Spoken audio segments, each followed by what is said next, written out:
களத்தில் களமாடக்கூடிய கள போராளியாக, களத்தில் களங்காணும் இளம் சிறுத்தையாக களத்தில் களமாடிடுவோம். ஜெய் பீம், வாழ்க அம்பேத்கர், வளர்க அண்ணன் எழுச்சி தமிழர் புகழ். அஞ்சுவதும் அடிபணிவதும் அண்ணன் எழுச்சி தமிழர் ஒருவருக்கு.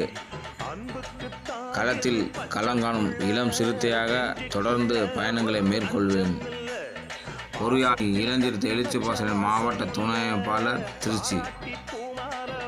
தொடர்ந்து போராட்ட களத்தில் போராடி கொண்டு தான் இருப்போம், ஓய மாட்டோம். எழுச்சி தமிழர் அவர்களின் கொள்கை முழங்க களத்தில் களமாடக்கூடிய கள போராளிகளாக களத்தில் நிற்போம், களமாடிடுவோம்.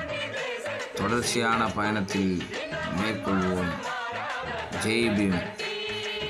புரட்சியாளர் அவர்கள் வழியில் களமாடக்கூடிய இளம் சிறுத்தையாக பயணங்களை மேற்கொள்வேன். வாழ்க அம்பேத்கர், வளர்க எழுச்சி தமிழ் புகழ். எழுச்சி தமிழ் புகழ்.